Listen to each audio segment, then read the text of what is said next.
제3장.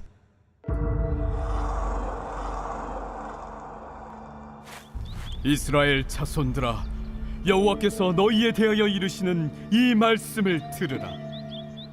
애굽 땅에서 인도하여 올리신 모든 족속에 대하여 이르시기를, 내가 땅의 모든 족속 가운데 너희만을 알았나니, 그러므로 내가 너희 모든 죄악을 너희에게 보응하리라 하셨나니, 두 사람의 뜻이 같지 않은데 어찌 동행하겠으며, 사자가 움킨 것이 없는데 어찌 수풀에서 부르짖겠으며, 젊은 사자가 잡은 것이 없는데 어찌 굴에서 소리를 내겠느냐. 덫을 땅에 놓지 않았는데 새가 어찌 거기 치이겠으며, 잡힌 것이 없는데 덫이 어찌 땅에서 튀겠느냐. 성읍에서 나팔이 울리는데 백성이 어찌 두려워하지 아니하겠으며, 여호와의 행하심이 없는데 재앙이 어찌 성읍에 임하겠느냐. 주 여호와께서는 자기의 비밀을 그 종 선지자들에게 보이지 아니하시고는 결코 행하심이 없으시리라. 사자가 부르짖은즉 누가 두려워하지 아니하겠느냐. 주 여호와께서 말씀하신즉 누가 예언하지 아니하겠느냐.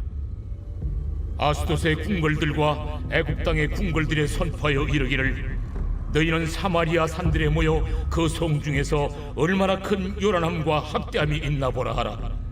자기 궁궐에서 포악과 겁탈을 쌓는 자들이 바른 일 행할 줄을 모르느니라.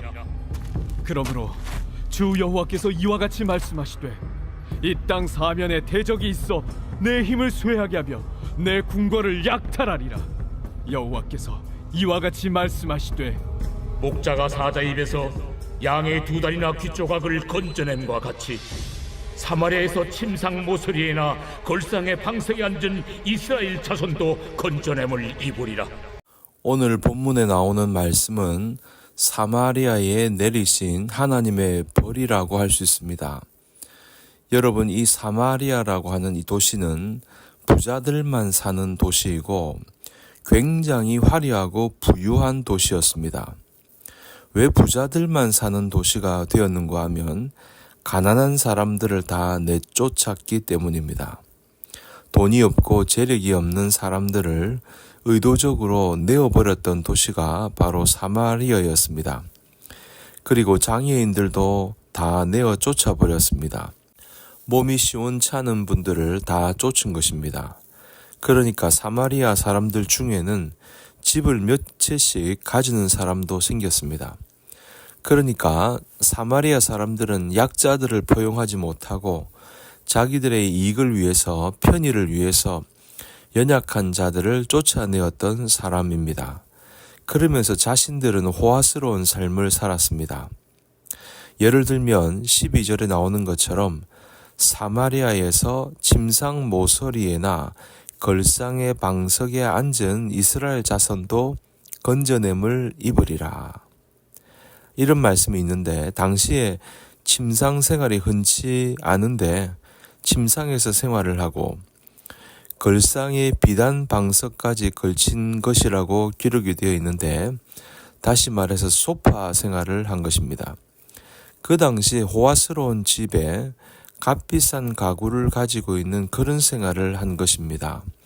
그리고 15절에 보시면 겨울궁과 여름궁을 차리니라고 했는데, 겨울에 지내는 호화스러운 곳이 있고 여름에 호화스럽게 지내는 화려한 곳이 있었습니다. 여름 별장, 겨울 별장이 있는 셈이죠. 그러니까 자신들의 편의를 위하여 이기적인 집단이 된 것입니다. 돈이 없는 사람들을 다 내어쫓고 장애인들을 다 내어쫓고 자신만을 위한 생활을 하게 된 것입니다. 윤리적으로, 도덕적으로 아주 못된 짓을 하게 된 것이죠. 그런데 이런 윤리적이지 못한 사마리아 사람들이 왜 이런 결과를 가져오게 되었는가 하면, 단지 도덕적이지 못하다는 것이 아니라 신앙이 바로 서지 않아서 이런 결과를 가져온 것입니다. 신앙이 제대로 자리 잡지 못해서 도덕적으로도 아주 타락한 생활을 했다고 할 수 있습니다. 하나님이 이러한 사마리아의 모습을 보여주는 것은 신앙이 제대로 잡혀져 있지 않기에 사회생활도 윤리적이지 않았다고 하는 것입니다. 그러니 결국은 그들의 신앙생활, 영적인 생활이 잘못되었다는 것입니다. 여러분, 신앙과 윤리가 분리될 수가 없습니다. 신앙이 좋은데 윤리가 잘못되었다고 하는 것은 잘못된 신앙입니다. 신앙과 우리의 생활을 분리할 수 없다는 말입니다. 그러니까 이러한 사마리아의 잘못된 행위가 결국은 잘못된 신앙에서 나왔다고 하는 것입니다. 자기들 잘 살자고 약자들을 다 내어 쫓은 것은 결국 자신들의 신앙이 잘못되었기 때문입니다. 사마리아의 화려한 외형은 그들의 신앙이 잘못되어 나타난 모습입니다. 그래서 하나님은 이러한 사마리아를 어떻게 징계를 하시는가 하면 11절과 12절입니다. 그러므로 주 여호와께서 이와 같이 말씀하시되 이 땅 사면에 대적이 있어 내 힘을 쇠하게 하며 내 궁궐을 약탈하리라. 여호와께서 이와 같이 말씀하시되 목자가 사자 입에서 양의 두 다리나 귀 조각을 건져냄과 같이 사마리아에서 침상 모서리에서나 걸상의 방석에 앉은 이스라엘 자손도 건져냄을 입으리라. 그러니까 사마리아를 두 가지로 징계를 하시는데 첫 번째는 내 힘을 쇠하게 한다고 했습니다. 이 부분을 호세아에서는 썩이는 좀이 해하게 할 것이다. 그렇게 말씀하고 있습니다. 하나님은 그 백성들이 말씀대로 살지 않을 때 그들의 삶을 야금야금 좀 먹어 가십니다. 한 가지 문제를 해결하고 나면 또 다른 한 가지 문제가 발생하게 됩니다. 그래서 정작 중요한 일에는 손을 못 대게 합니다. 손도 대지 못한 채 쓸데없는 일에 힘을 소모하게 만듭니다. 이것이 좀처럼 썩게 만드는 것이죠. 일이 잘 되는 것 같은데 한쪽에서 일이 탈이 내고 또 탈이 나고 여기저기서 계속 일이 발생하면서 결국 좀이 옷가지를 못 쓰게 만들듯이 그렇게 만든다는 것입니다. 또 한 가지 버리려고 한다면 한꺼번에 재난을 당하는 것입니다. 호세아 선지자는 이것을 물어뜯는 사자라고 표현했습니다. 하나님은 썩이는 좀처럼 끝없는 소모전으로 힘을 약화시키다가 어느 한순간 사자처럼 덤벼들어 목을 물어 뜯으십니다. 이스라엘 백성들이 왜 망하게 되었는가 하면 그들이 하나님의 말씀에 전적으로 순종을 하면 하나님께서 그들을 책임져 주시게 되어 있습니다. 그들이 아무리 연약하고 형편이 어려워도 하나님만 두려워하며 순종하면 절대 망하지 않게 되어 있습니다. 그런데 그들은 결국에는 하나님의 말씀에 순종하지 않게 되면서 결국은 망하게 되는, 급작스럽게 망하게 되는 결과를 가져오게 된 것입니다.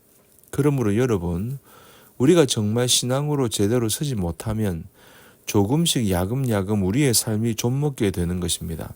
그리고 어느 순간 한순간에 사자가 덤벼들어 목을 물어뜯을 정도로 패망하게 되는 경우가 생기는 것입니다.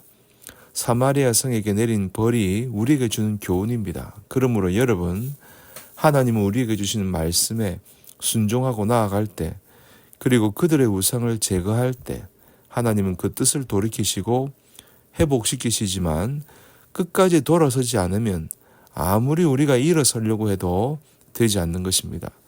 저와 여러분이 이러한 하나님의 말씀 앞에 겸손히 나아가 우리의 신앙이 회복이 되어 하나님의 긍휼하심을 풍성하게 얻는 저와 여러분들 되시기를 주님의 이름으로 축원합니다. 좀이 먹어서 결국 패망하게 되는 것이 아니라 오히려 날마다 이슬과 같은 은혜가 우리에게 쌓이고 쌓여서 하나님의 축복이 폭포수와 같이 내리는 은혜가 있기를 주님 이름으로 간절히 축원합니다.